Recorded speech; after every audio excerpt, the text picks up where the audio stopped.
कि कोई भी संचार उपकरण वहां काम नहीं करता था। जैसे ही अर्जुन और काव्या गड्ढे के केंद्र में पहुंचे, उन्हें एक विशाल संरचना दिखाई दी, एक चमकता हुआ गोला जो हवा में तैर रहा था। यह झेंड्रा की तकनीक थी, इसमें कोई शक नहीं था। काव्या ने डरते हुए कहा, अर्जुन, यह क्या है? यह तो किसी जादू जैसा लगता है। अर्जुन ने गोले के पास जाकर उसे स्कैन किया। अचानक गोला सक्रिय हो गया और एक और होलोग्राम प्रकट हुआ। यह जोरान नहीं था, बल्कि एक और प्राणी था जिसने खुद को निहारिका कोर का अवतार बताया। तुमने हमें जगा दिया, कोर ने कहा। हम झेंड्रा की अंतिम इच्छा है। हमारी शक्ति तुम्हारी समझ से परे है। हमें तुम्हारी सभ्यता को नष्ट करने या बचाने का अधिकार है।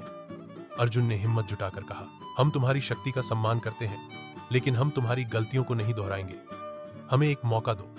कोर ने कुछ पल चुप्पी साधी, फिर बोला, तुम्हें एक साथ देना होगा।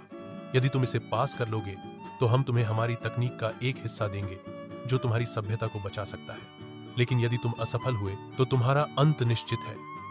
परीक्षा एक मानसिक और तकनीकी चुनौती थी। कोर ने अर्जुन और काव्या को एक आभासी दुनिया में ले जाया, जहां उन्हें एक काल्पनिक ग्रह को बचाना था। इस दुनिया में उन्हें प्रकृति और तकनीक के बीच संतुलन बनाना था। अर्जुन ने अपनी वैज्ञानिक समझ और काव्या ने अपनी इंजीनियरिंग प्रतिभा का उपयोग किया।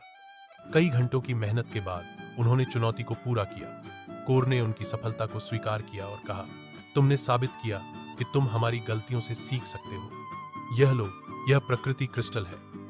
यह तुम्हें ऊर्जा और पर्यावरण के बीच संतुलन बनाए रखने में मदद करेगा। अर्जुन और काव्या न्यू अरोड़ा लौटे, जहां उन्होंने प्रकृति क्रिस्टल का उपयोग करके मंगल की बस्तियों को और अधिक टिकाऊ बनाया। अर्जुन ने झेंड्रा की कहानी को सभी के साथ साझा किया ताकि मानवता कभी भी तकनीक के अहंकार में न डूबे। वर्षों बाद मंगल की बस्तियां हरे भरे जंगलों और नीले जलाशयों से भर गई थी। अर्जुन अब एक सम्मानित वैज्ञानिक तारों की ओर देखता और सोचता, शायद ब्रह्मांड में और भी सभ्यताएं हमारा इंतजार कर रही हैं, लेकिन इस बार हम तैयार हैं।